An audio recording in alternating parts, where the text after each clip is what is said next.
So this one's going to be a bit different because we start off and we have Jamila in the room with us, my esteemed wife, business partner, second shooter, life partner in crime. Yeah, definitely that one. So you're here as well, and we are sat with longtime friend, model. I photographed your wedding. You did. Hannah. Yes. Model name? Nicky. Phillips. Yeah, I can't say it again. I won't say model names because I always sound like I'm trying to be posh. So I think we'll start off down the wedding route. I think that makes the most sense. Okay. So I'm going to start off by giving my side of how we ended up at your wedding. Yes. And then you can fill in the blanks for me. Okay, deal. So I think it was a Monday I photographed a wedding in Brighton. And for those that don't know geography, Brighton's right at the bottom of the country. And then I had a day off to travel. And the next day we were in Hull. Yes. And in that space in between, you had contacted me about coming in and photographing your wedding, which was on a... Monday. Okay, so it was the following Monday. Yeah, so it was on a Monday. It was after the Brighton wedding, before the Hull wedding, because... Yeah, it was in that space. Yeah, in that space. Sorry, did I misunderstand what you said? Yeah. So in that space was when we got the contact. So we were literally, I think, packing to go to Hull. So I think I've actually got my timings between the weddings wrong because it was literally Hull wedding, day off to travel to you, and then the wedding. I was already in Edinburgh when I contacted you. Right. So, so I think it was a bit tighter than I realised. And if I remember rightly, what happened was someone was going to photograph your wedding, but then they pulled out. Yeah, they let me down and they weren't coming anymore. And I was like... fabulous. I have no wedding photographer. And so I put a post out on my Nicky Facebook and was like, help. And loads of people who I didn't want to photograph my wedding got in touch and was like, oh, you can photograph your wedding. And I was like, oh, no, thank you. And then some people did. And then I was like, Kris takes photos of weddings. I was like, I don't think he'll want to. I was like, I'll just ask. And Karl was like, just ask him, it'll be fine. Yeah. And I did. And you were like, okay. I'll be honest. So I remember getting the message and I was like, oh, shit. Jesus Christ, I've got to go. Like, the week was already nuts as it was. And it was towards the end of our year. That was our massive year, yeah. And that was towards the end of the year. So we had done at that point, about 68 weddings. Wow. And when you came in, I was like, I'm fine doing it, but I might die on the way home. Like, I might run out of complete battery power and just die on the way home. That's but actually, fine. It was actually, do you know what? I'm really glad I took it, obviously, for the photo side of things. Yeah. But it was, to shoot in Edinburgh was amazing. It's so nice. Christmas. Edinburgh is beautiful, isn't it? Yeah. And to have the opportunity to, you were the first, really, there's a caveat to this, but you were the first model whose wedding I photographed. Okay. Where that was the dynamic. Yeah. There was Joe and Jordan. Yeah, that was first. But for some reason, I don't see her as a model as much as I see her as like a dancer, she's a dancer and everything else. Performer more than model. I've not really seen her model on other stuff other than what I photographed. Yeah. That makes sense, yeah. So coming into the guy's excuse for not being able to photograph your wedding? He just couldn't do it anymore. And I was just like, okay. Yeah, just no reason really. Oh, that's handy. Yeah, it's great. So what's the meltdown like? Oh, the meltdown. Yeah. Oh, I was freaking out. I was completely nuts. Like, I feel really sorry for Carla because she was with me the week before because we were working. I worked up until, so I got married on the Monday and I worked up until the Friday. Right. Saturday, I picked everyone up from the airport and took them back to the hotel, which is where you stayed. Yep. I feel sorry for Craig because I literally killed him over the phone every day about it and I was just going mad about everything. He was down in Birmingham until the day before? Yeah, he was still at work. Before? Yeah, so he didn't come up. He was meant to come up on the Sunday, but because I'd freaked out so much, he came up a day earlier. Or maybe he came up on the Friday. I can't really remember, but he came up early because I was having a breakdown. Yeah. Yeah. So is it difficult though? If you obviously your day job is working with so many different photographers. Yeah. Is it then difficult to narrow down what you like and then applying that to a wedding as well? My wedding was completely different because it's more personal. Obviously, I have my family and my friends there. And then Craig, who hates having his photo taken and goes like a wooden stick or just like on every photo, when I try and take a selfie of us, he's just like, you can't see what I'm doing, but he pulls faces and he just won't be normal. Right. So it was more personal and I just wanted some good pictures of us together looking happy and in love, which you did. Yeah. And then some nice pictures of me by He myself. was very malleable. Generally speaking, grooms say they don't like photos being taken. And then that breaks off into two types. You get the guys that don't like it, but they don't like what they think it'll be. Yeah. And then you get the other guys that will just oppose it no matter what. Yeah. So no matter how enjoyable they're actually finding the time, they'll still want to not look good in the photos. Okay. They'll want to make a point of like, I don't like photos. He was very malleable. He was very easy to work with. I love that. And he's so lovely as well. They are around my house. You are very lucky to have him. He's got a great haircut as well. Oh, yes. You Me and have him- me matching. and- That we because have you two are matching twinsies. That's Yeah. what it is, isn't it? Yeah. So your wedding had a couple of really interesting moments for me. Obviously shooting a wedding in Edinburgh and it being all Brummy Yes. was, that's where we probably should have started this actually. It was just warning people about your accent. I know, I'm really sorry about that, guys. Because both you and Karl both shocked me when I first met both of you with your accents. Because obviously she's got the Scouse thing Yeah, going on. she's broad. She's got the Brookie thing going on. I'll be honest with you. Yeah. When Carla walked in through the door, I thought there was someone else walking through the door. I was like, "What?" I didn't realise because her accent really shocked me because it's actually quite thick. You just turned around and looked at me like, is she taking a piss? And then I was like, "Am I going to understand her?" Was my next thing because their accents are really, really thick. So I at first I was like, "I can't believe it didn't match her at first." Well, she's got that very like English Classic. look. Classical Beautiful English look. And then the Scouse accent out of comes out nowhere. in her. And I now, think if I'd have known ahead of time, it wouldn't have been jarring, but it was just simply the fact that there was no mention of it from anybody. No one, all the people I talked to who had worked with her had never mentioned it. Oh. And now whenever anyone asks me about Karl, I'm like, well, the accent, She's a Scouse, I'm starting off there. but it's weird because even in messages, I'm like, the first time I spoke to her, because you didn't hear the accent, and then when I heard the accent, I now read her messages in the accent Do you? as if That's she's hilarious. saying it to me. Yeah, Well, she doesn't do the like, now it's really popular for like Scottish people, especially Glaswegians, to write messages or write tweets in their accent. Oh, So I know you what you mean, read yeah. it, so it's almost, I can't stand that. Because it just feels Yeah. really forced. Like if you're a grown man and you're typing like that, that's like tech speak. Yeah, I know what you mean. I Yeah, don't like that. No, I remember that. I remember there was a place name for tranny. Yes, Tranny is my best friend. Her name is Vicky. She is not a tranny. No. But since we've been like teenagers, probably early teenagers, we called each other trannies. So Right. there's tranny man or transit van.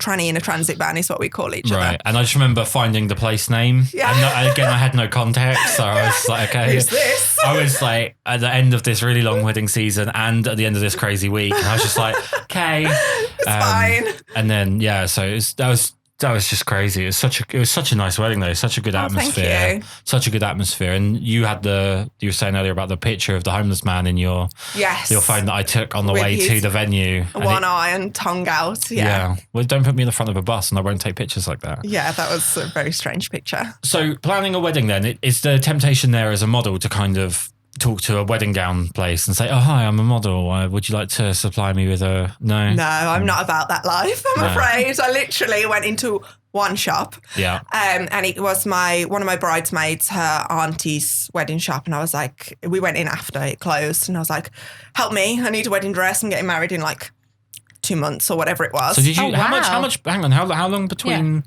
How much planning? You've just caught me out. So we decided, we were already engaged. Yeah. And then we decided to get married in Edinburgh at the registry office. Just the two of us. I was like, I'm not wearing a wedding dress. We'll just go and we'll go for a curry after because that's what we do. We don't need people. Right. And then I was like, oh shit, I'm going to get married. I want a wedding dress. And then it went from a registry office to we should get a venue. And actually I do want my closest friends and some of my family there. So we need to sort this out. So I had I'd say we decided 6 months before, but I had probably about 4 months and we kept having to go up to Edinburgh every weekend or on Craig's wow. days off to find a venue. And lots of venues didn't want to have children there or the kids had to leave at 9:30, which was no good for Oh, us. really? Yeah. Is that a thing in Scotland then? No, I think so before when we first got engaged, I looked at wedding venues around like England and some of them were quite funny about kids and were like, they're your responsibility and just really rude. Yeah. And I just thought I don't want to be at a place like that where their eyes are going to be on every child there because the kids are there to have fun. And I think kids make the wedding because they're just crazy anyway, but they just dance and they don't care, do they? As a Yeah. wedding photographer, I'm telling you that seriously depends on the kid. Yeah. okay. There are some weddings, they do not make the wedding at all. Yeah. Okay. We had a wedding a few years ago and it was an older couple. They'd been together a long amount of time. And the wedding was about 60 people, and about 22 of them were kids under the age of 10. And it was just barbaric, like the noise and everything. Oh. And there's one point, so they're at this Italian restaurant, and on the outside they've got a brick wall, and the brick wall's about, I don't know, 3 foot off the floor, but all around it they've pushed in sharp stones into concrete. Okay. It's a really bizarre choice decoratively. If you were to step on it with thin shoes, it would hurt. Yeah. And this little boy has climbed up on the wall and is running the way kids do with their hands down and fallen. Oh, God. And I, in no way am a hero, but purely out of instinct, stuck my hand out and caught him. And looking around, who is the dad of this or the mum of this kid who's just legitimately almost died? And I go in and I'm asking around, no one will give me an answer. And then finally I get the dad. He says, oh yeah, that's mine. That's the way that dads do. Oh, how lovely. And I said, well, just a heads up, that wall is really dangerous. You don't want to let him climb on that wall. Oh, okay, yeah, no worries. You don't go on, this kid's like 4. Don't go on that wall, which is just impossible to expect anything from that. And as I walk back over to tell Jamila the story, I just hear, and the kid's gone straight back out, jumped up on the wall and fallen off it. Oh my God. Yeah, and really hurt himself. We had the kids swimming in the fountain that day as well. Yeah, oh, wow. But I think when it comes to kids and weddings, I think first of all you need to decide, are there going to be kids there or not? Yeah. You can't have it. And we've done one wedding where there was just 2 kids and the kids were so bored that they just ran amok because they didn't have anything to do, and it was just the 2 of them, and they were siblings, so they were already used to each other anyway. Yeah. Or you need to, or if you have lots of kids, give them something to do. Yeah. Don't just let them run but give them a bouncy castle. 2 weeks ago, they had the bouncy castle in the dining room. Yeah. Oh, wow. Yeah, that was pretty intense. Or games or something, but they just need something to do, or an area which, you could go play. They can run free because that's what they like to do, and dance and meet new people. Weddings, when I was a child, like going to a wedding was just the best thing ever. Loved it. I went to 2. My brother started a fight at one with my uncle. We had to leave early. And the other one, I had to wear a silk. Oh, mate. Oh, wow. I was what, 3 or 4? And I had to wear this like ivory silk suit with a hat. That had was it the ribbon? It had a falling purple down? ribbon around it. And I was platinum blonde as a kid. I was whiter than white blonde. You had bright hair? blue eyes. Yeah, I had hair. All right. And I look back at pictures of that now, and Christ, it's not. Thanks, Mum. Yeah, I think it might have been my mum's niece that actually picked out what we were going to wear. My dad and my brother went looking like they were part of a barbershop quartet. Oh wow! Yeah, they even stood like it in the picture, didn't they? Well, my dad does the standing in a suit. He always does the someone's going to take a free kick way of standing in a suit. It's what makes me wonder about like weddings now, the way we look back at weddings in the 80s, or we look back at ones in the 60s or whatever, how in like 30 years time we can look back at weddings now, because I think weddings now look pretty good for the most part. Yeah, well, there was that post that went around on Facebook and Instagram, and it was different pictures of bridesmaids and the bride back in the 80s and the 70s, and basically almost every single bridesmaid dress matched the curtains. So even if it was a pattern, it was, and patterns back then were just gross. And so for a minute, I thought you were giving a euphemism. I really got caught out there. I thought you were being rude. I was like, what? I'm being literal. And it's quite funny to see, because obviously you had the big hair and stuff, but then, and the colours, and then you looked at the great big shoulder pads, and then you saw the patterns on the dresses, and you were like, oh, hideous. But I think that's because it was, and they literally camouflaged into the curtains and the wallpaper. But it was post-war. That's why. It was like post-rationing. So people were just like, we haven't had a real egg in 30 years. We are having all of the patterns. But this was the 80s, some of these pictures. Yeah, well, it's Britain. We only come out of rationing about 3 years ago. I'll tell you one thing that was a mad challenge at your wedding. Really, really struggled. The lighting inside. The lighting in the ceremony. It was dark, but it was nice. It was rustic and Christmassy, and I am the Christmas freak. But it was the actual ceremony room was the red lights. Yes. Which here I am. I don't know much about cameras, surprisingly. I try as much as possible to not know too much because I find it a tremendously boring subject. Yeah. But my God, cameras don't like focusing when there's only a red light. So you guys are exchanging rings, and like I've got this sort of like camera covering my face, and behind the camera I'm just going, come on. It's just going in and out, and it was all right in the end. It was just like, it was one of those ones where I was like, I've just got to volume this one. I've got to take as many as possible, make sure I cover as much as I can. But they turned out well. The pictures, it's really nice. Yeah, the it's a pictures nice look look. lovely. It's kind of like a souffle. The end result's very nice, but you're pulling every part of your body out, trying to get it done properly at the time. So you engaged for how long? 2 years. So we got engaged in Germany 2 years before in Cologne. In Germany? In Germany, yeah. Where my family's from. There's a big padlock bridge there. Yes. And we'd been the previous few years and put padlocks on each time. You can never find the same padlock. No, they cut them off. Yeah. Oh, do they? Okay, that's why then, because we searched for ages. Yeah. And we'd got a new You one. should have asked me before. I didn't know that at all. But then we got a new one, and in the morning we woke up and Craig was like, we need to go to the bridge now. And I'm like, well, can we go and get some breakfast or like a Starbucks? And he's like, no, let's go to the bridge. He doesn't, I just need to clarify, he doesn't talk exactly like that. No, he doesn't talk like that. It's more like, all right, Bab. But yeah, he's going to kill me when he listens to this. But he was like, we need to go. So I was like, fine, let's just go. And I was like a bit moody and trying to find this padlock and put the new one on.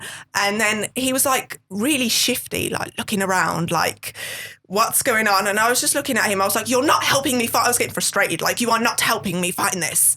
And then he just like got down on one knee and I was like, oh no. I was like, get up. What are you doing? Because like my heart just like started beating really fast. Is it because of the people watching? People watching, like I'm quite like, I got quite scared and I was like, oh shit, this is happening. He's finally asking me after 5 years. And he was 5 years of hints?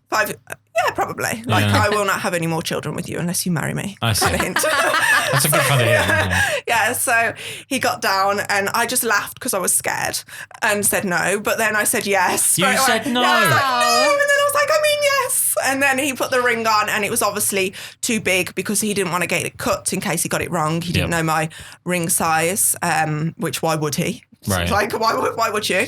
And I didn't really wear any other rings for him to compare it to. But I was like, oh my God, this is so lovely. And some guy on a bike like stopped and had a little look and I was really embarrassed. And then we went for a McDonald's after. That is a true story. Yeah. Nice. So romantic. That's really sweet. But that's what you guys are like that. You're quite down to earth anyway, aren't you? Yeah, I was hungry and like I was scared as well that this has just happened. He's finally asked me and I loved my ring and I was like, oh my God, we're going to get married. I'm an adult. But yeah, it was beautiful and we love Germany. So okay, let me ask a question. How do you explain this really common thing that I'm finding with models? So you're in front of a camera, you're photographed pretty much constantly. Yeah. And yet you don't like attention. No. That's really common with models. Yeah. What on earth is that? I don't know. Maybe like when I'm at work and there's a camera like separating me and the photographer, like I can be nude and I just don't think about it. I go into my own zone. You know, sometimes I think about what I'm having for dinner that night. Yeah. Other times I'm really into it and I love it. And the feeling it gives me is just, I wish I could give that feeling to other people so they could experience it. But I like when that camera comes away, like I can be quite enclosed and shy and like when I'm out and if people ask me my job I lie. I never tell them what I do. Oh, really? No. So do you have like a false persona? What do you do in your false sales persona? assistant. Oh, that's okay. it right. Because if I say I'm a model, who do you model for? Yeah. What do you do? And like I can't just go, oh well actually like I'm just a nude model because they're like, oh, you do porn. Like, that's what they'll think. And I don't want to explain it because when I do, I explain it badly. I'm like, yeah, I'm a nude model, but not like, you know, porn and legs open and stuff. So already I'm making myself look like that's what I do. So I just try and hide it or I just say like anything. But this is such a strange career for so many people that don't enjoy attention in certain parts of their lives to pick because especially now where I see a lot of models using Instagram and Facebook in a slightly different way where it's almost trying to draw in people on the personal side. Yeah. Which is a bit weird. Yeah, so that's why I have a different name. I separate everything completely. So I've got my Hannah Facebook, which is you'll just see me post about my kids and my husband and my cat and stuff. And then other people's cats. Random cats, any cats that I find. And then you've got Nicky Facebook, which I'll only ever post about like shoots and stuff. And I never know what to say on it either because like my whole life is me and my husband and my children. And I never really want to bring that I could probably cash in on that and be like, oh, look at me, I'm such a fabulous mother. But I don't want to do that. I want to keep it completely separate. Right. So, and I feel like my posts are dead boring because I just like, here is a picture that someone took of me the other day. Enjoy. Like, I never know what to put. I do think there's a problem with social media and certain personality types. I think me and you are very similar. That's why in all of the ways that we've worked together, it's gone, I think, I'm going to talk from my side here, but I think it's gone very well. Yeah. We're very similar in that we have a bullshit meter. Yeah. But it goes off on ourselves as well. So we know when we're so I never know what I can put. So you don't want to post something that you know is bullshit. Exactly. Because you feel like you're... And some shit quote. Oh God. It's like, so sometimes I'll put like a song lyric and sometimes it can be quite dark and I'm like, ha ha ha. And people don't get it because it's usually from a rock song and no one likes that. Yeah. Or other times like I will Google quotes and it's like hashtags and stuff. So I just Googled like top 10 hashtags for models. I don't even know what they mean, some of them. And I just copy and paste. I've got it in my notes and that's what I do for Instagram. We do exactly the same thing. Because I don't know. I don't know what they mean and I hate social media so much. I do. It serves its purpose. And I think if you can earn money from it as a model, photographer or an influencer or whatever, then that's amazing and good for you. Jamila's favourite word, influencer. But part of it for me is laziness and also I just don't want to. I don't care. Yeah. Like I just don't care. Like you do see people put in a lot of wheel spinning for no movement with social media where they're interacting constantly. They're always replying to every comment and they're always trying to stir stuff up and their story looks like Morse code because it's got so many little dots at the top. Yeah. And then at the end of it, you get some likes from people the other side of the world that just send you messages with penises in them. Oh, like, gross.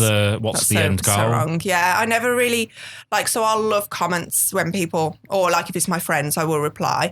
I always comment, especially on other models' posts. I do that a lot because I just think like I'll say that they're beautiful or some crap because I just think it's nice to be told that. And I think as like some models can be quite insecure even though they don't show it. And I feel like if I do that, like it can make someone's day. Do you know what I mean? I'm just trying to be nice.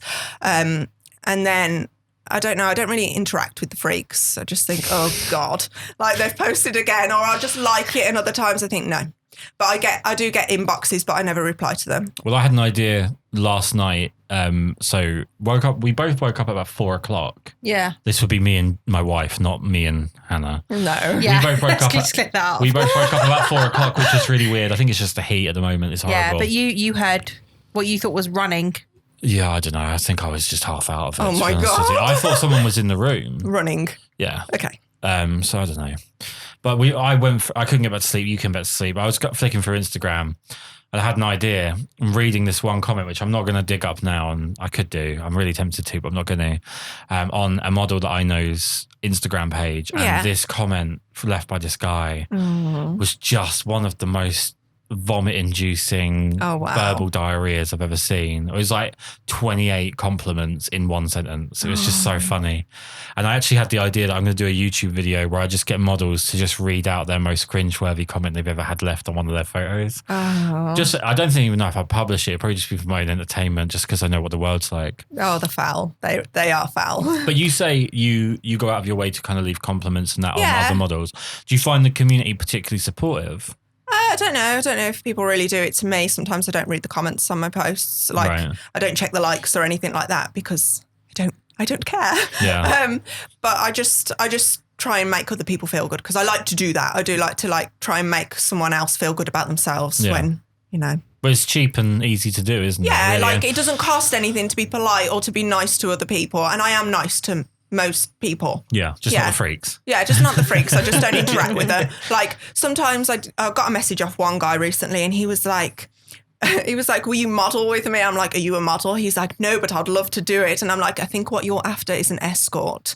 And he was like, no, that's not what I mean. And then he never messaged me again for ages. And then he was like, have you ever seen a foreskin piercing? I was like, oh God, why? And I was like, why? And he was like, it's a bit random, I know. I just wondered. And I was like, look, I am married with 2 children. Just go away. Like, just leave me alone. And then I blocked him. So yeah. My God. No, I've had the odd. I had a guy. I used to have Twitter. I got rid of Twitter because, firstly, I only used it to tweet at the BBC. This is true, especially when the football was on. It was literally during the World Cup. Yeah. Okay. So the BBC have this. I follow Germany quite closely. Yeah. And the BBC had this agenda during one particular game where they were just laying into Germany. So I went for a walk down the beach and just tweeted at them for about an hour just to vent my frustration. I don't know why. I'm not proud of any of that. But I hadn't used it for anything else at all. Never posted anything on Twitter whatsoever. And then I realised you could get messaged on Twitter, which is how little I'd used it. Okay. And I go through my messages and there was like 3 or 4 people I had worked with that were like, oh, can you go and like this thing? Or can you like support me in this competition or whatever? And then there was this, like the others, the ones I'd not met before. And there was a guy who obviously thought that because my name's Kris, it could be either way. Oh, God. And he must have thought that I was a model based on a picture or two that had gone up so when I was posting on 500px, it was also posting on my Twitter. Okay. And he had sent me a time lapse of himself having fun. Oh. And I was just very impressed with the production. To do it as a time lapse, it felt like at least he put some originality into it. Oh, that's disgusting.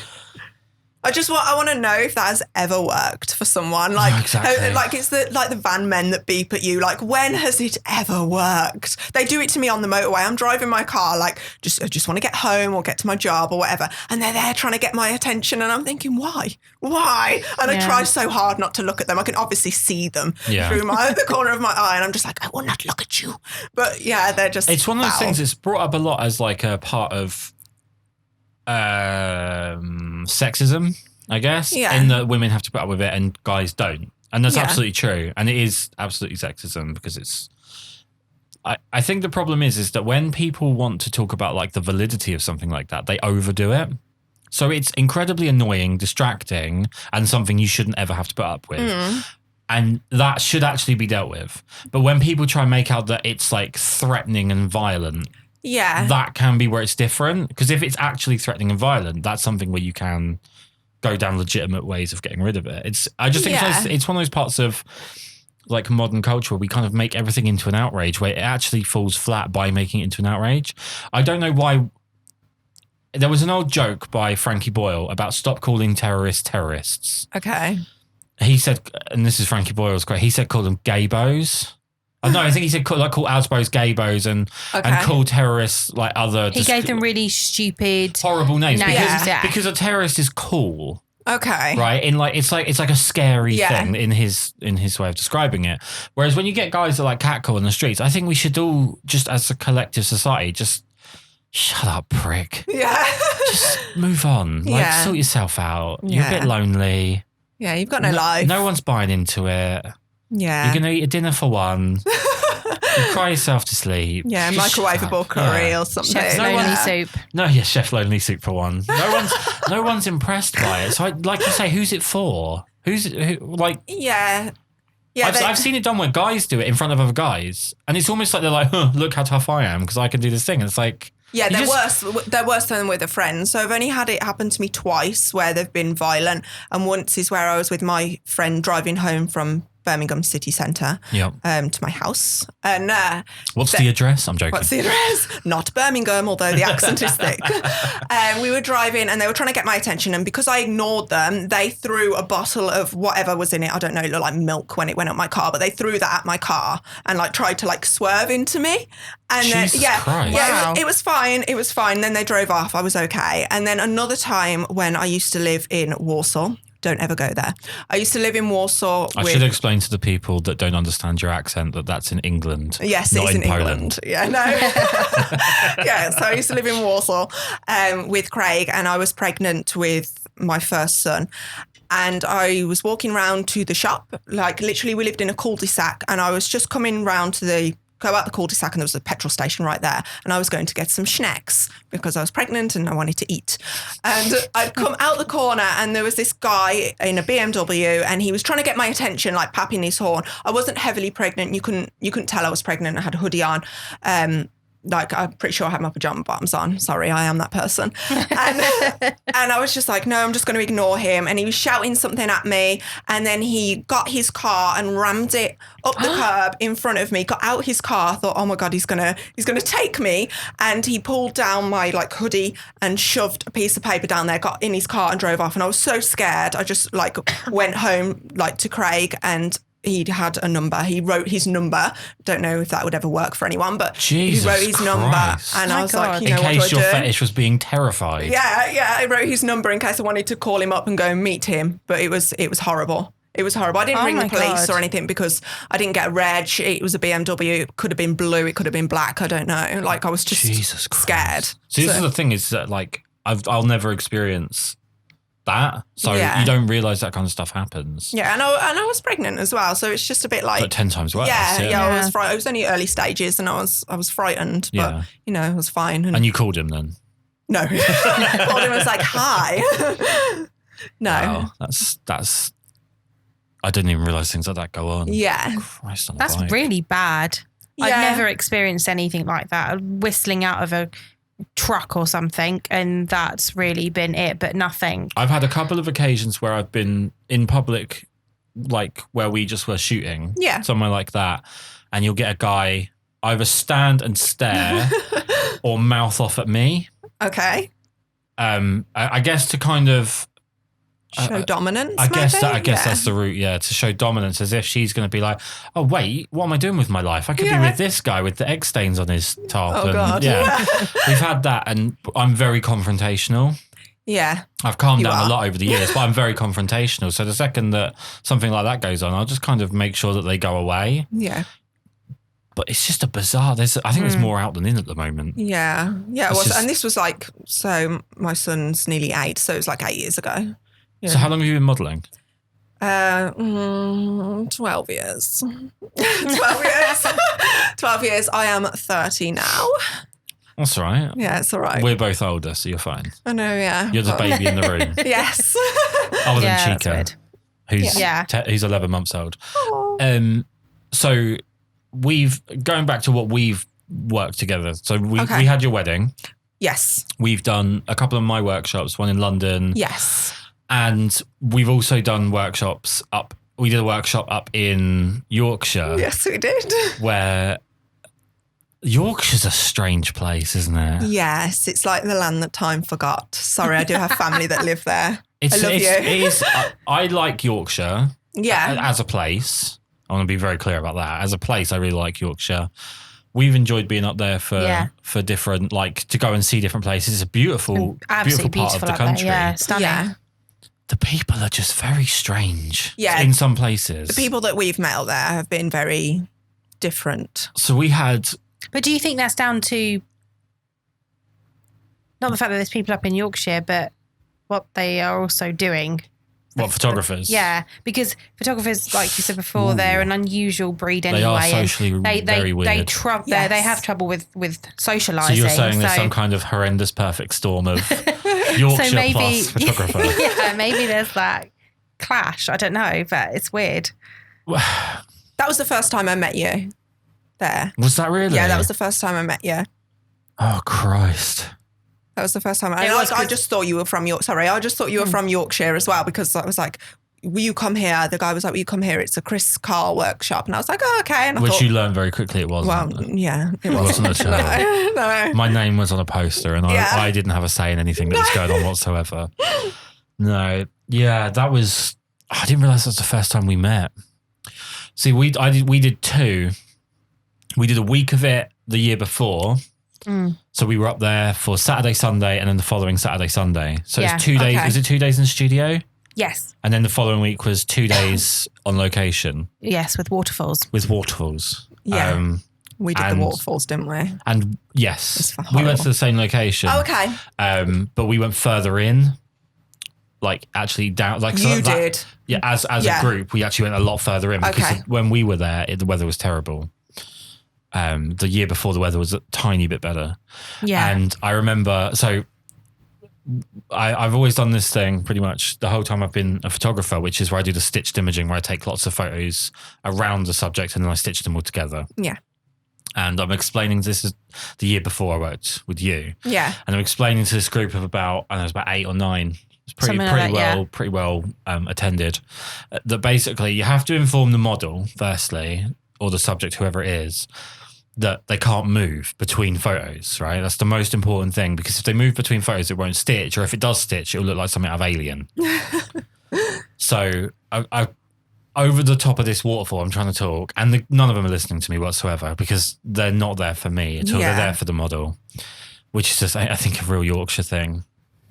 So I'm talking at length, and there's the one thing that I was asked to talk about was that. So I'm talking about, I'm really trying to hammer it home and going through all the points. I do a demo shot. The demo shot was pretty cool. I'd never use it in my portfolio, but it was pretty cool. And the first guy comes in, very good photographer. I have seen his work since. He's not from Yorkshire. He's actually from down this way. And he goes, I'm going to do the thing that Kris was just describing. And the model's very close to a waterfall, so hasn't heard a word I've said. Yeah. So you have to make sure that she understands. So he just starts shooting, and she's changing poses between every single shot. So he does this about 4 times. And I walked over and I was like, look, just so you know, he's going to be taking photos, so you can't move too much. Oh, okay. At that point, he stopped doing it. So he was then complaining that she wasn't changing pose. So I was like, okay, you can change pose. At which point he then started doing the stitched image thing again. Oh, and that was probably the highlight of the whole week. Okay. That was as good as it got for the whole week. As nice as Yorkshire is to visit and see, it's like a beautiful area. It is stunning. The waterfall, like, I didn't want to get in it, but I was being paid. Oh, I was in it, wasn't I? I was up to my knees in it. Yeah, we had to go and buy wellies for it. Yeah. You were in it. And that's one of the first things I remember about you, actually. So when we went down to this waterfall, like, I am a cold person. I do not like weather. I do not like the cold. I don't like lakes and like waters like that. I don't like to get in. I remember actually, I think the first thing you brought up with me when we met was like, waterfalls. Yeah, I don't want to go. I don't want to go in this, but.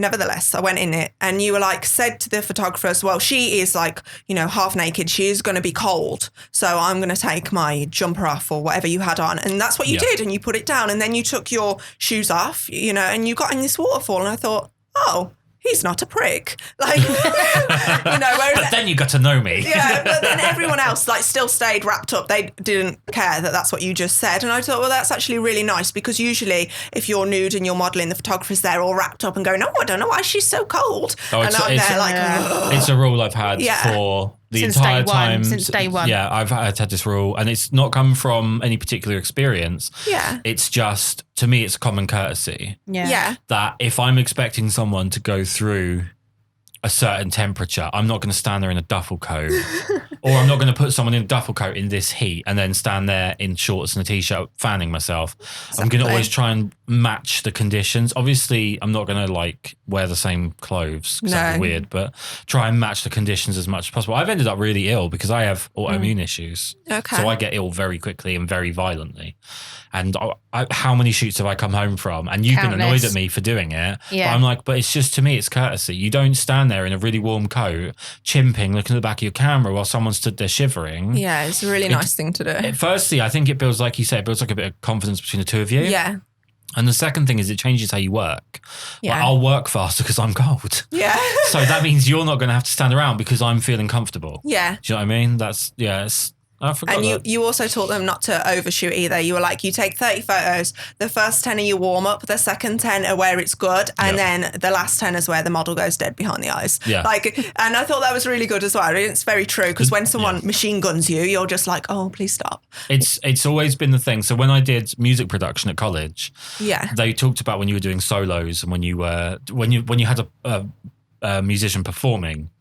If you made them do 200 takes, the 200th would be the most technically accurate but the least interesting. Okay. And in the first 10 would be the least technically accurate but probably the most interesting, because they would be trying things out and like going closer to the edge and just sort of seeing what works and what doesn't. And I just think that with all of human behaviour, if you just make someone stand there and repeat and repeat and repeat, they go numb and they'll get bored. And I think in a lot of portfolios it shows it. A lot of photographers' portfolios it shows it. Yeah, because they've just took too many pictures. But then not everyone doesn't do that. I'm not saying like every photographer does that, because there's loads of great ones that don't. But, when they do, and I don't know if it's a nervous thing and they're just doing it because they have nothing to say because they can't think of anything to say to me, or... I think it's also a trap for amateurs to think that, I'm scared I'm going to come away with nothing, so I'll shoot so much that I have to come away with something. Yeah. I think the other side of it, though, is that they, especially if they've paid for the shoot, they're like, well, I've paid for the shoot, so I need to keep shooting. Yeah, I can't spend any time not shooting because I paid for it, which is a stupid thing to think about. Yeah. But I think there are some people out there that are like that just want the the money's machine gun worth. it. It's like their value for money comes in number of photos. So like if they're paying £100 for a shoot, they need to take 100,000 photos because it breaks the price down. Yeah. Because they apparently just have endless hard drives and that to put photos on. It's madness. No, But I'll be honest with you. But for me, obviously you taught me that in the beginning. So when I was photographing models, I was like, I don't need to shoot that much. But at the same time, I was also like, I don't really want to go back into post and be like, oh my God, I've got hundreds of images to look through, Yeah. And that it's also time consuming at the end of it. So to learn to do it your way made the shoot more effective and made the images better. Yeah. I think photographing models is actually really easy. I think it's just a few really obvious pitfalls that people fall down. The first is that, and we talked about this last time you were here actually, the first is working with cheap models. Okay. Or working with people that are inexperienced. Yeah. And it's a false economy because no matter how many extracurricular things you have going on around the shoot, whether you have like makeup artists or stylists or whatever, it comes down to photographer and model. Yeah. Or photographer and subject. And you as a photographer are doing at least 50% because you're doing the photography. So if you have to really, really indulge the model in helping them get any confidence or any flow or anything like that, you're starting to do their 50%. And then you won't be concentrating as much on your 50%. And that's where mistakes, I think, happen. So a lot of people, I think, see a false economy in cheaper models. Yeah. TF. And TF, yeah. Like, especially when you're trying to build a substantial portfolio where you want to be someone that's hired. Yeah. You're not going to get a portfolio of someone who's going to be hired if you're just only working for free with like Sharon down the road. Yeah, exactly. To be completely honest, like every person you need to be working with when you're trying to build yourself up has to be infinitely more talented than you. You always need to be the least talented person involved in the project. So when you're planning a shoot yourself, or like when someone's hiring you for a shoot, what do you like to get off of them in terms of like the comms? Are you looking for like mood boards and stuff? Yeah, like people work differently, but I prefer personally if they've got a mood board so I can see what I'm going to be doing that day, so I can plan ahead, like bring the correct outfits if they're not supplying them, like do the correct looks if I'm doing my own makeup. But you can always tell how the shoot, I think anyway, how the shoot is going to go in someone's pre-coms, like how they type, how they come across, if they're a bit strange, and they are sometimes. If they end every message with babes. Yeah. Like that, yeah. Thanks, hon. Yeah. No, not everyone does that. But I like to have a plan. I sometimes like to have a plan with what we're going to do. And especially if I know, sometimes I get a bit nervous, like shooting, if I know the photographer's like a really good photographer and I think, oh God, I'm so not good enough. And then I'll go along to the shoot, but I like to have a plan so I can not practice before. I've never stood in front of the mirror and pulled poses because I feel like a twat, but just, I'd feel like a twat, but just so I know what I'm doing and I can calm myself and be like, it's okay, you got this, because I still get nervous when I'm you shooting. say you're like coming up to work with someone that you really admire, that you really admire, what is it that you're admiring? Is it the portfolio? Yeah, their work and how like I just think, oh, that picture's beautiful. Like how they are, it can be what their work looks like, obviously, and how they go about certain things, like how they are on social media, how they treat other people as well. You can usually, tell, as I say, you can tell a lot from the pre-coms, you really can. So is there a genre you gravitate towards though? What with modelling? What that you find, like if you're looking at photographers whose work you really admire, do they all tend to fit to one type of genre, or is it all over the shop? Probably like two. So I love like beauty, like work, like face. Yeah. Like when I message you, I'm always like, please shoot my face. Yes, you always describe it as shooting you in the face. Yeah, please shoot my face. Like I love that, and I think like that's just what I love. And if I could do that all the time, and someone would just like pay me, then yay. But it's obviously not the case. Yeah. So I gravitate more towards them than a fantastic art nude photographer. I would rather choose like portrait in beauty every single goddamn time. Yeah. And anything with colour as well. Like I do a lot of like black and white stuff. You know, maybe I just look better black and white, but I love like colour, and I love like, I don't know if it's when they saturate it. I have no idea about photography, editing, nothing, like nothing. But it's when the colours really like pop and just look really nice. And I'm like, I need this in my life. I need some colour. So I think, but you not knowing, like you said, you don't know anything about like the editing side. Oh yeah, not a clue. That's actually really good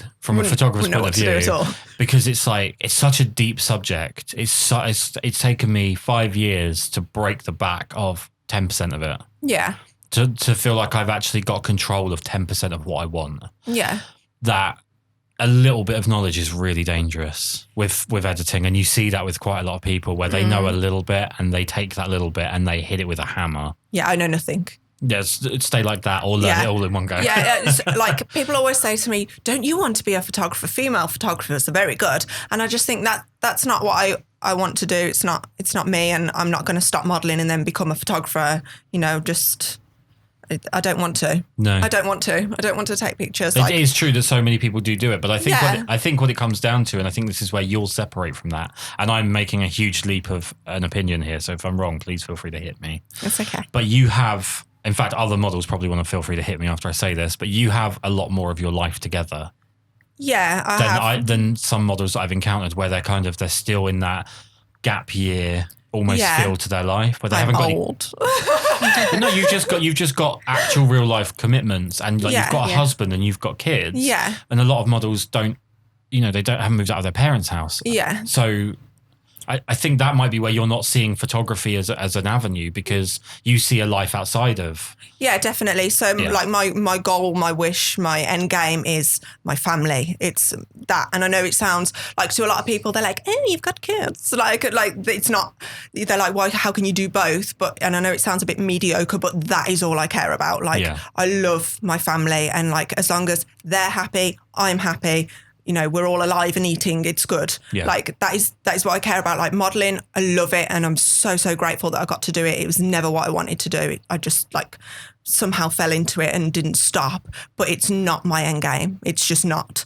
And I will do it for as long as people still want to book me. But when it fades out, it fades out. And I'm grateful for the time that I've had doing it. So is there a plan in place for the next stage?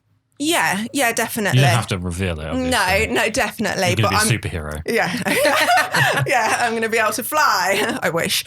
But yeah, there's a plan, and it's something completely different and something where my heart lies more. Yep. Yeah, which isn't modelling, you know. I never wanted to do it. Like the reason I got into it was a friend I had at the time who is lovely. She did it, and she was the most beautiful girl I've ever seen in my life. And like I idolized her, and she did it, and I was like, I want to be pretty and I want to do that. I was only 18 at the time, like just gone 18. And I was really like, obviously really tall, and I still am, but I was really slim. This is pre-children, really like up and down, and there was nothing to me. And I wanted to be glamorous, and I wanted to have big boobs and big lips and big fake hair. And I thought that is how I needed to look for boys to like me, and which is really sad, really, really sad. But that's what I truly believe. So I wanted to be a glamour model, and I wanted to get my boobs out, and like I wanted attention. And my first ever proper shoot paid that I got was a Playboy one. I went along to a casting in London. I think I had, you know, a cat in hell chance. All the girls there were gorgeous. They were stunning. And I had these shitty pictures took by this photographer. And of course, then I was going to say like shitty photographer. They weren't great, but they served their purpose at the time. Right. And they picked me because they wanted this girl next door look. And it was a nude shoot. And it was the first nude shoot I'd done. I didn't have a clue how to pose my body at all. And the photographer I worked with on the day in London, it was a whole big thing. They had food, they had makeup artists, hairstylists. He shouted at me. He was like, why don't you know how to pose your body? And I was like, this is my first shoot. I'm really sorry. But I thought this is the life I want, and this is what I want to do. And I was so like, if I could go back and slap my 18-year-old self, I so would. Like I would kick my own head in, because when I was there, next door was a shoot for Littlewood's catalogue. I don't know if that's still going now. It was a thing. I think it still is, you know. It's still going, yeah. Okay, so I think it's it a is. shoot for Littlewood's catalogue, and the makeup and the hairstylists were like, why are you here? They're like, you should be next door shooting for them where they're getting paid, you know, twice as much.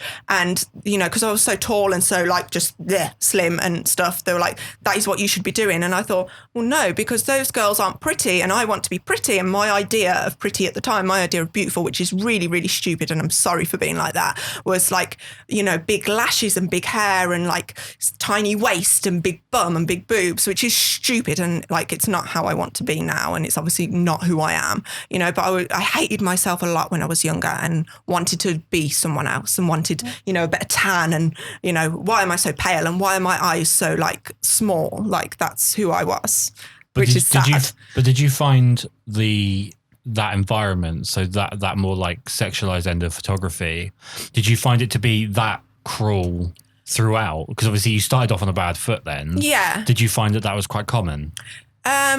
No, not everyone was like that. Like the more experience I got, like I started off doing things like the Daily Sport and Nuts and Zoo when it was around, and Maxim and other rubbish.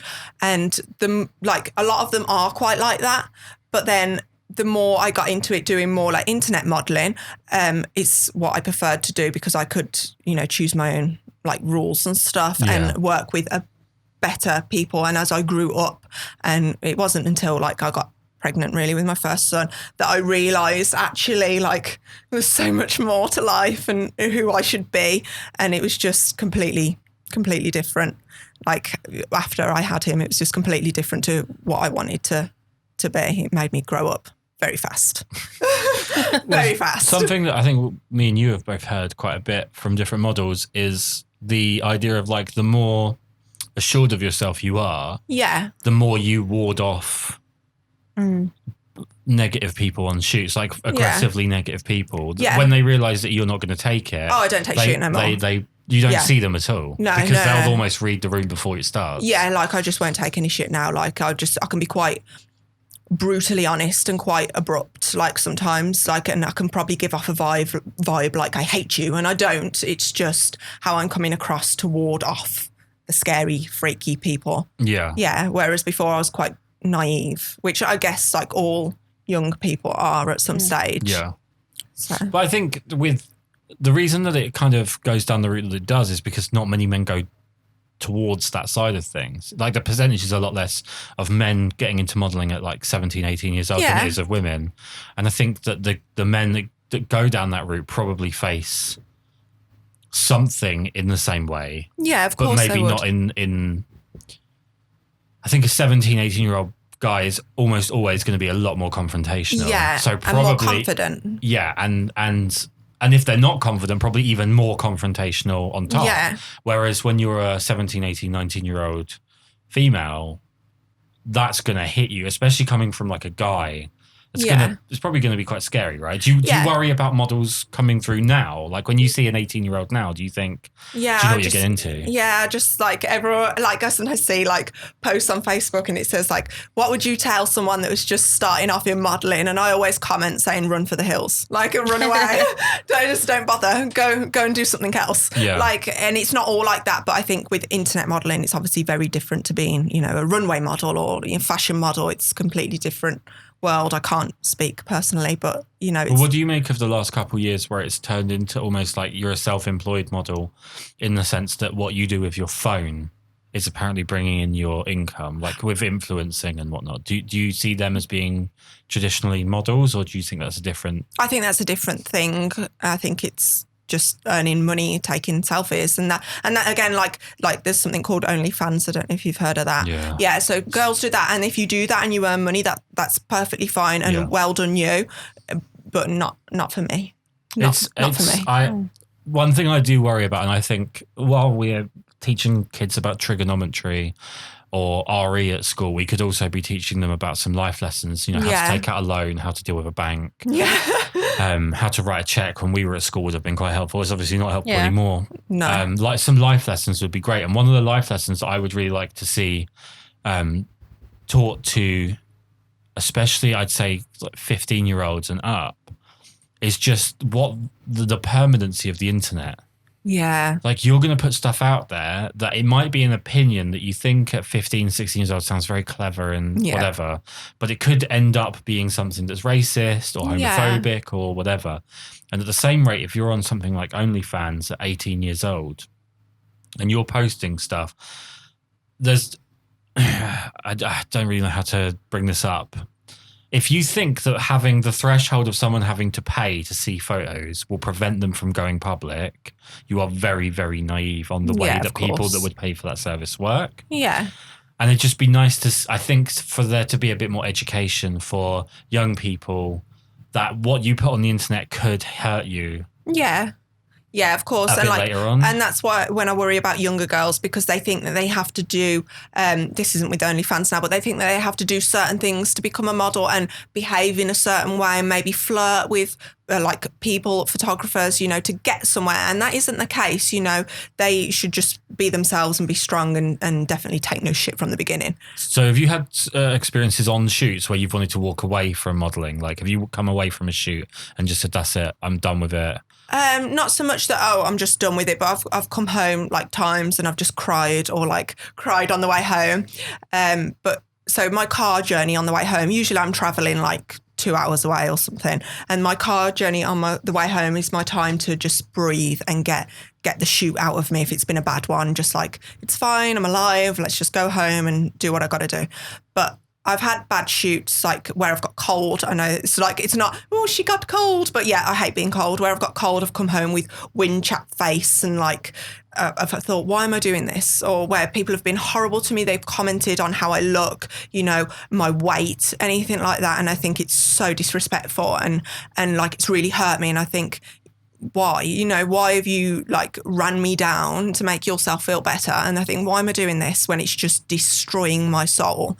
But then there's other times, there's a flip side where I go to shoots, and as I said previously, if I could bottle it up and give that feeling to people that I get, that buzz, you know, or the creativeness, that isn't a word, but I'm making it one, or that creativeness. Creativity, that would be the one. If I could get, I'm from Birmingham, I'm sorry. That's okay. I prefer your one. If I could like give that to people, that feeling, I would, because it's not all doom and gloom. Like I go to shoots and I look forward to them and they're brilliant. And then I go to shoots that I look forward to and they turn out to be shit. And it will be the same for photographers as well. They'll probably look forward to shooting a model that they've heard that's amazing and brilliant, and then the reality of that, like they just don't gel, or it just goes wrong, or you know, it's the same for both sides, I guess. Yeah, I think obviously going in expectations can have a big effect on how the shoot actually goes, because you can have an idea of something you really want. The one that always puts the spanner in the works for me, I've not learned a way to deal with this, is I come in with an idea. I've seen someone that I want to photograph, or I'm going to photograph in whatever respect, and I see the idea, I see exactly where I want to go with it, and they don't want to go in that direction. And you end up with just a push-pull shoot where you're doing stuff that you don't want to be doing in the hopes that you can then sort of turn the tide of things, and it doesn't work out. And by the time you do actually photograph something that you're even remotely interested, you've lost interest because you've lost interest in the interpersonal side of things. That's usually the thing that catches me out. I've had a couple of really funny ones. I picked a model up from a train station before a workshop, and the exact first sentence that she said to me when she got in the car was, "Bloody train was full of Arabs." Oh. And I'm married to an Arab. So, wow. So like, where do you go from there in the conversation? Like, because I either address it and say, look, you know, that's not on, my wife's Arabic, that's offensive. Or you don't address it and then you carry it all day and they don't know why you carry it and you look like the bad person. Yeah, and you feel angry at them. Yeah. And I think with you as well, like, you've had problems with models I've worked with in the past. Yeah. And that can be quite hard for me in the sense that I might not feel the same problem, I guess, and you're like disliking a model and you're not enjoying because you've assisted on so many, you're not enjoying that part of things, and then you've kind of taken an objection, and then I have to carry your objection to that person. No, no, you're right. I think models are. This sounds weird, but they're weird creatures. Yes, some of them, they're not all the same. I think there's probably a handful of models that are this sounds odd, but like normal, like very, like they're down to earth. They realise that modelling is a job, but they actually work hard at it. You know, they put in 110% all the time, but they also understand that the flip side of that, the photographer's also putting in 110%. Yeah. But then you get this, it's only a small minority, but unfortunately I think we've bumped into too many of that small minority where they are so tuned into just themselves that they don't focus on what they're doing. They don't come prepared for shoots. They push levels as well. They get annoyed at a makeup artist because the makeup isn't what they wanted, but they're being paid for a shoot. So you already were aware of what was going on, so you shouldn't be throwing your toys out of the pram. Or they spend the whole time on their phone, or they come in. And one thing that used to really bug me was they'd walk into our old flat and immediately find a plug and plug their charger in and be like, what's the Wi-Fi code? Hi, my name's Jamila. Who are you? Because you've just walked into my house. Could you please be polite because my husband's going to photograph you and, you know, blah, blah, blah. So I think there have been times when I found it hard with models because some of them haven't got the experience enough to have that common courtesy, to have the etiquette.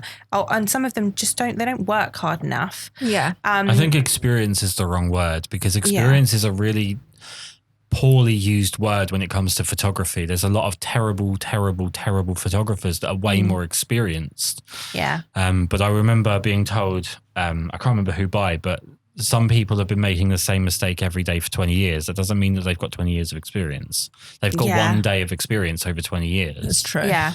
And I think that there are models, especially if no one is diverting their priorities, let's say. So they turn up and they're rude or they're abrasive or whatever, they're ill prepared, and you have that kind of conflict. If you don't address it, they go to the next shoot, and that's what they're used to doing. So they'll do it again, and and it's the same thing, and it's sort of the post shoot stuff as well.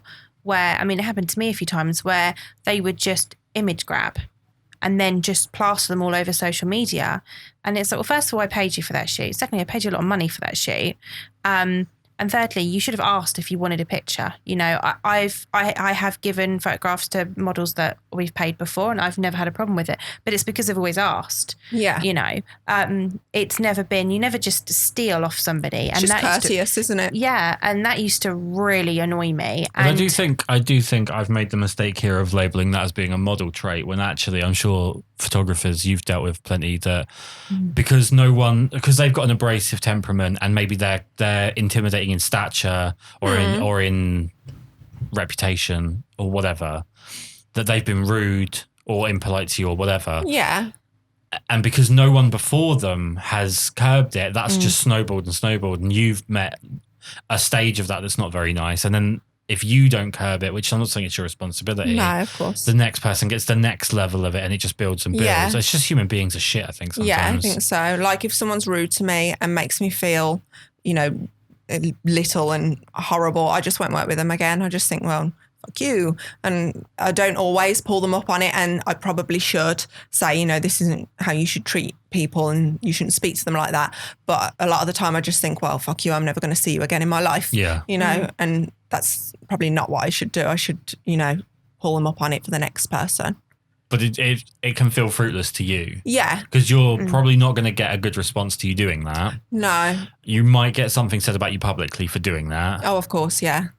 So it feels like it's kind of a lost cause. And all of that for someone else to reap the benefit that you don't even know if they will, because it's almost guaranteed they won't take what you're saying seriously. Yeah, exactly. I mean, like if something horribly went wrong, like if someone tried to like touch me inappropriately, then I would speak about it. But that has, you know, that's never happened like touching like that. So right, it's fine. So you're modelling all over the country. Yes. And we've already touched on Yorkshire.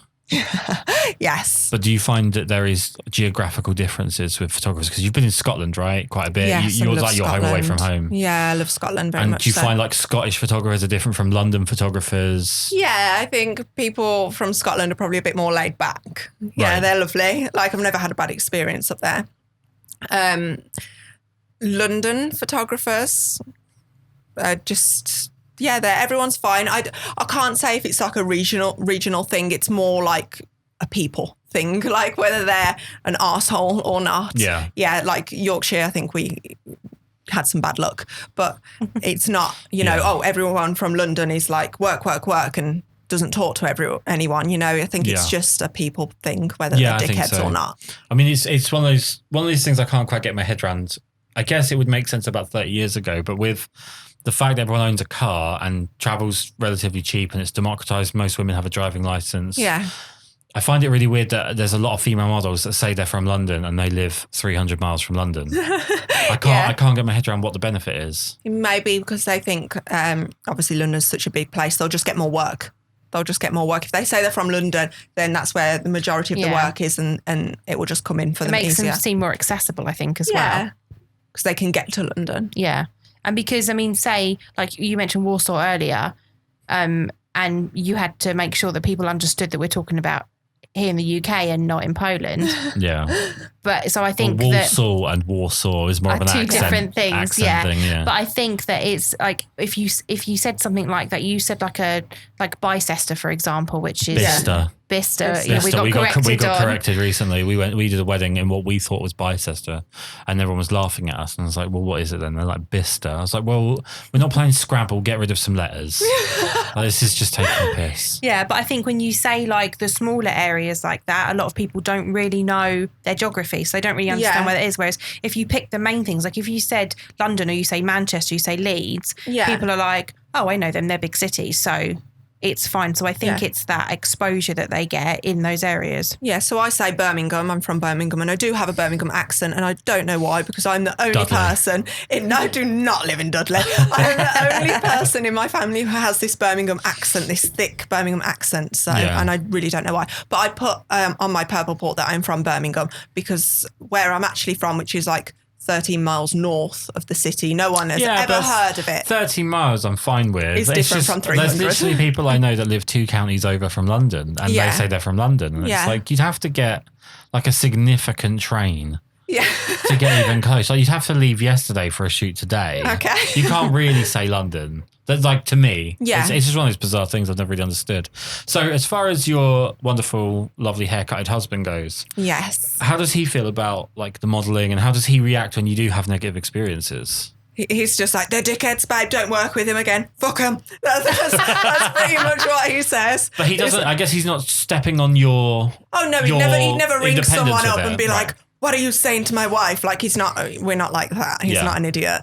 Like, he just says, just forget them and don't work with them again. And then he'll just reassure me that, he loves me and whatever else. But he's fine with me modelling. I know some boyfriends, husbands, whatever, aren't. They're usually not around for very long. If they are. Yeah. I mean, like, he met me when I was already modelling. Yeah, I was already modelling. I was already like doing bits and bobs and just having a mince around, and he met me doing that, and he obviously thought in the beginning, oh, she's a model, it's great. Let's get with her. Did he tell everyone then for a while? I think he did, but then when they fall in love with you, they're like, oh, she takes her clothes off and gets paid. Like, it probably changes a bit. I remember when we first met, so I used to get like published in the Daily Sport for my sins, and he come and pick me up this one evening, and he's like, you're in the paper today, and I'm like, oh, am I? And he's like, yeah, and like flips over the pages to show me, and there's this beautiful girl who's got blonde hair, and it wasn't me, and he was like, there you are. I'm like, Craig, that's not me. And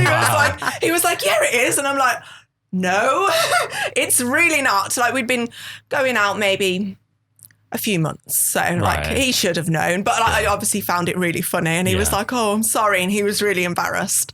But yeah, he's not bothered. He knows it's not forever, and he's really supportive. And yeah, we're just weirdos together. Does your son, the oldest one, does he know what you do?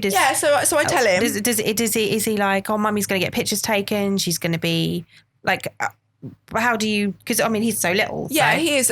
Like, for a 7-year-old, he's nearly 8. He's very switched on. You can have an adult conversation with him. He wants to be an inventor. He will draw cars and the engines and tell you how they work. Like, he can take like Hoovers apart. He's got an obsession. He can take Hoovers apart and put it back together. Should have had me yesterday. Yeah. No, really, he'll fix Hoover, it. Yeah. Like, our Hoover broke. It was just a fuse. Like, I can't change a fuse. I'm 30 years old. He was like, oh, it's the fuse. I'm like, what? He's like, oh, it's whatever number. I think we've got a spare one, and just went and changed it. Yeah, like, he's He's very clever. He obviously doesn't take after me or Craig. Must skip a generation. But you can have an adult conversation with him. So when he was a bit younger and started realising what our jobs were, he thought that I did cars as well, because that's what Daddy did. And so he thought that was me. And I was like, no, Mummy's a model. What's that? Like, and I try and explain to him, people pay me to stand in front of a camera and take my picture. And he's a bit like, why? He doesn't really get it. Like, I sometimes show him pictures of me, like portrait pictures and stuff. And I'm like, who's that? And he's like, Mummy. And I'm like, that's right. Like, I did that a lot with him when he was younger, so he would see. But he's fine with it. And he knows that I do nude modelling because I've told him, and I've shown him like a picture where I'd be nude, but like covered, if that makes sense. Maybe like something sheer or, something like that. And because I want him to be fine with nudity. Well, he's at that age, I guess, where the why is putting together the logic. Yeah, so it's not necessarily like a critical why. It's more of a connecting the dots kind of why. Yeah, and he knows that's what I do, and whether he tells his friends that that's what I do, that's up to him. And I suppose it also desensitizes him to the shock, because say you didn't say anything to him, and then one day he just like he was 16, and he's like, oh my God, that's my mum, and then his friends will be like, dude, that's your mum, It'd be really funny if he did that and it turned out to be the same model that Craig thought was you. Oh God, yeah. No, he's fine. I mean, like, I try and teach him that it's okay. Like, nudity's fine. Like, we don't walk around naked or anything, but like, I try and teach him that everyone's body's different. It's fine to be nude or whatever. But then on the same, like, the flip side of that, before we were going on holiday, he was like, Mum, when we're on holiday, you're going to take your top off? And I was like, well, I'll have a bikini on when we're there in the day. And he was like, oh, I'm proper like, hit his head. I was like, why? I'm like, what's wrong with Mummy in a bikini? And he was like, whatever. And I was like, okay. I suppose he's just getting to that that awkward. Oh, that age where he literally grabs my stomach and he's like, oh, Mummy, squishy. And I'm like, what? What did you say, child? Do you want to live outside? Like, he's very intelligent and he's very lovely, and we clash. I remember from the wedding he was very switched on. Yeah, he is. He's knows everything. Because there are, like I say, some weddings and there's kids there and you're just like, that kid ain't going to be up to much. Yeah. He ain't going to be up to much. Yeah, he's not kid. one to watch. He's going to be right where he is now forever. When he's 40, yeah. So with the amount of time that you've been modelling, is there people still that you want to sort of push to work with that you haven't? Oh, God, yeah, of course. Yeah, there's people, like, I have a little list. Yeah, I have a tick list, not a punch in the throat list, a tick list of, like people's work. And it's only probably about four people, like, realistically. Yeah. And like, I have to, like, build up courage to speak to them because I'm not very, like, social. Like, me and Craig are completely opposite like that. Like, he can go to a stranger and have a conversation with them and I'd just stand there absolutely silent, like, because I just can't pick up that conversation with a stranger. It's different when I'm at work and I have to, but like in normal life, I just can't. So it's the same if I see someone's work who I think is like brilliant and, that I love, I wouldn't just go up to them and be like, will you shoot me, please? Because I'm scared they might go, no, piss off. Right. Like, and it's the same, like, if I hadn't have met you through Yorkshire, I probably would have seen, like, your work. I knew who you were anyway, but I would have seen your work and I would never have approached you, never, ever, because I would have felt like you'd have just been like, is it because you don't like the name?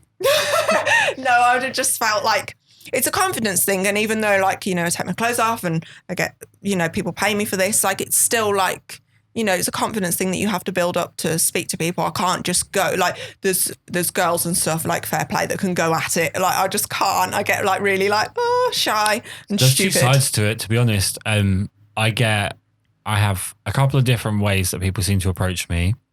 One's quite funny, which is in the last couple of years, I've had a few times where people have said, "Are you English?" Oh, wow. That's the starting point. And it's like, really? This isn't, yeah. Are you English? Like, are you Polish? Which is, I mean, if they're Polish and they think my name sounds Polish or they think my name sounds German or whatever. Because it's a K. Yeah. But I just don't get why that's the first part of a conversation. Not hello. Like, hi. I think some people think if you start a conversation in the middle, it kind of breaks the ice, but sometimes it can just generate a lot more ice. Just talk about the weather. Like, start the conversation off that way. I just think it's I'm weird. The way I am in messages, I'm quite rude in messages, but it's not for the sake of wanting to sound rude. It's just I have a point. I'm going to get to it. I'm going to go back to doing whatever I was doing. Yeah. So if someone messages me and they're like, free on Thursday, I'll say yes. Yeah. Or no. Yeah. And that's You know it. what? After 15 years of being together, there are times when I'm like, oh my God, is he angry at me? And he's not. That's just the answer to the question. And I'm like, can I get across at the end of that little kiss or something? You know? You get a KX. I do, yeah. I get KX, yeah. Yeah, so let's start. It's when I get the thumbs up and I'm like, oh my God, why did he give me? But because he's literally like... The thumbs up is, I do that sarcastically because I hate the thumbs up. Yeah. Oh, okay. You know when you send someone like a paragraph and they send you back a thumbs up? Oh, that's so rude. Yeah, I find that rude. Yeah, exactly. My dad is absolutely notorious with me and Jamila for like, we'll say like, okay, so we're doing such and such meeting at so-and-so and blah, blah, blah. We'll bring this. Can you make sure that such and such? And he'll go, okay. Just like, oh. Smiley face wouldn't Like, hurt. nothing. Give me a bit more. I would have been happy with seen more than okay. But I had my favourite ever approach last year, and this is exactly how not to do it. Okay. Was on the internet, I guess, a well-established model, not one that I really give two figs about, not someone whose work ever really jumped out at me. Yeah. But they have a certain amount of people follow them on the internet, so I guess that makes whatever it is. Yeah. Like you said earlier about the likes and the follows, people pay attention to it, people don't. Yeah. And I got this message off of this model, and I think she's about a year older than me. So old enough to know better is how I would put it. Yeah. And she said, it started off with, hi, Kris. I think it actually started with hi, Karl, but I'm going to give her the benefit of the doubt and say hi, Kris. Yeah. Said, hi, Kris. So basically, once a year, I'll pick someone to do TF with. And congratulations, this year I've chosen you. So if we could pin down a date so that we could get some wonderful images taken, that would be great. Looking forward to hearing from you. And then their name. And I replied, no thanks. Oh my God. Because even if they were someone I wanted to shoot with, I could never imagine saying to someone, congratulations, you get to be in my present. I am your prize. Yeah. That's rude. Such an ego thing, isn't it? Yeah, that's It's definitely just- an ego thing. And the self-importance is amazing. Yeah. So we had that.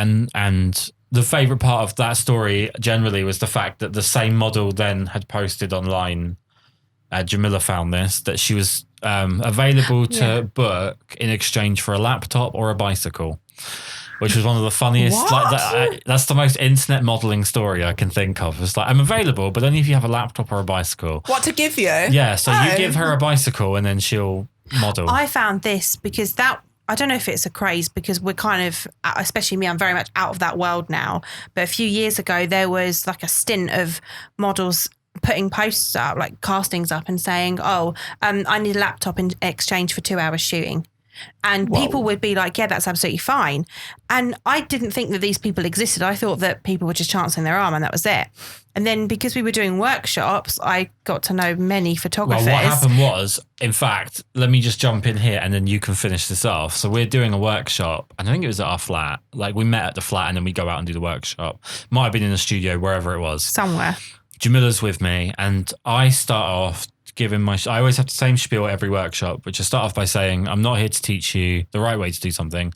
I'm teaching you the way that I do it. Yeah. And if you want to find fault with that, that's absolutely fine. You can understand why I do it that way and then never do it that way, and understand why you don't want to do it that way. It's a very helpful technique. And the absolute silence. So I was talking through, lighting up, absolute silence. And in my head, I'm like, someone's got to strike up a conversation here. Like, come on. And in the end, I said, funnily enough, Jamila's just seen a casting where this crazy model's asking for a laptop in exchange for a shoot. And then this guy turned around. I cannot remember. I think we only met him the once, thank God. And he went, oh, yeah, I've done that before. No, he said he was the one that replied. No, at the time he said, I've done that before, but didn't identify that was him to that post. And I was like, I'm sorry, what? Because I was a bit like shocked by what he said, because I was like, what do you mean you gave them a laptop? Like, you went out and bought a laptop that's like 400-500 quid for a shoot that probably was only I don't cost know you if they do 160 that or if they just quid. give them a crappy old one, but like, Money can be Wow. exchanged Yeah, for but goods how and many- services. But also, at the same time, first of all, how many people just have laptops and bikes laying around that you would Yeah. then give to the person? Have you met any photographers? Maybe you work for Curry's. Oh, you just pinching them.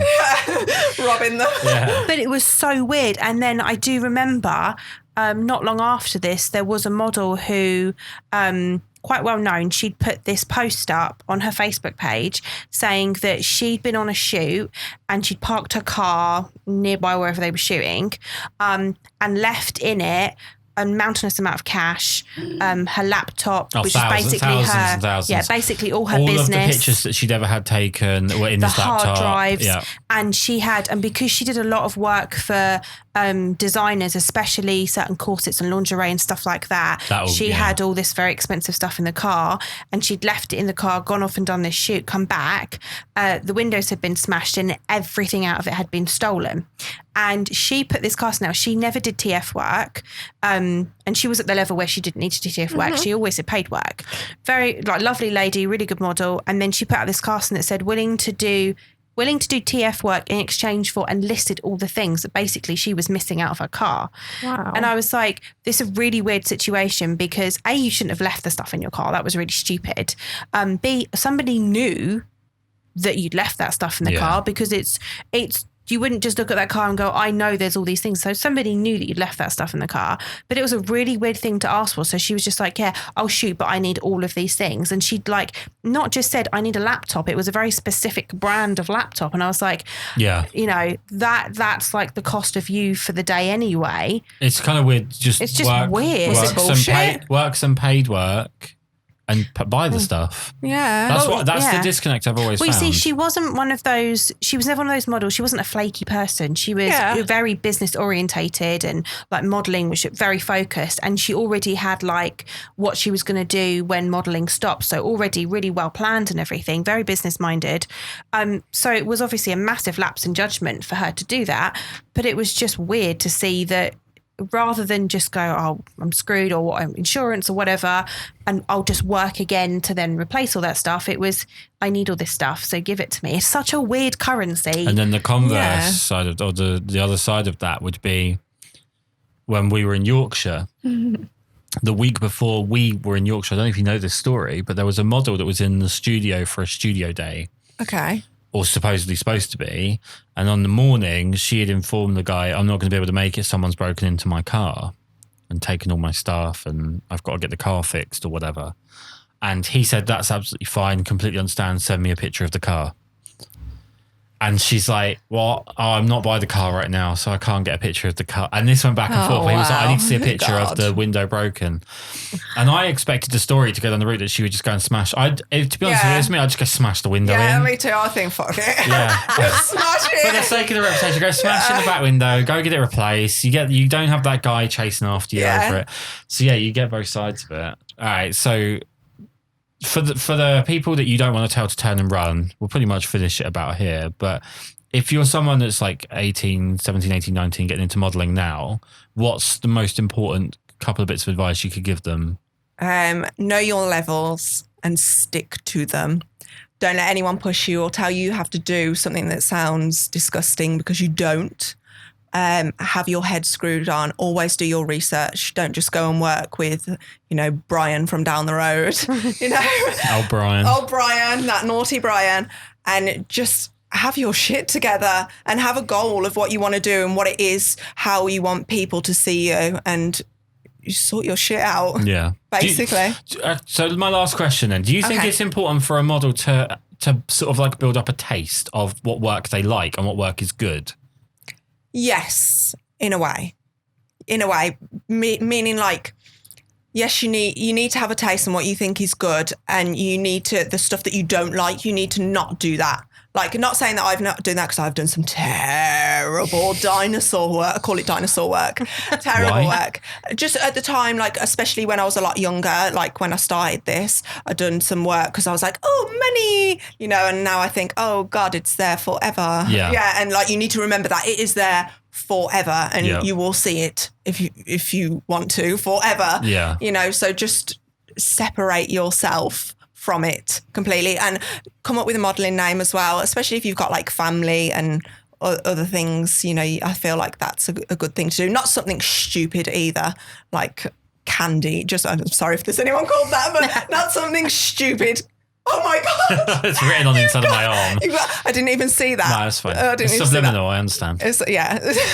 Just come up with a modelling name, which is why I chose actually, Nicky. I'm on board 100% with that. Yeah. It's like the photographers that have they give themselves a name. It's like super amazing light photography. I just think, fuck off. Yeah, just call yourself Steve. Call yourself Brian from down the road. Brian from down the road, yeah. Okay, so on that note then, in terms of separating yourself, where can people find you on social media so they can look at your wonderful pictures?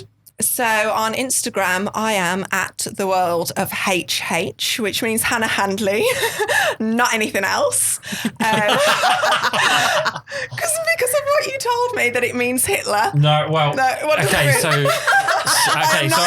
Let me explain very quickly what I mean. So there are certain countries in the world where in their professional sports you're not allowed to wear the number 88 because the 8th letter is H and it's seen as Heil Hitler. Okay, that's not me. So when I saw, because I didn't realise immediately who you were, even though we knew each other, when I just saw the name, I thought, it's like a right-wing thing. This is like a right-winger. That's the first thing I went to. But the problem is that I'm very, very heavily into politics outside of...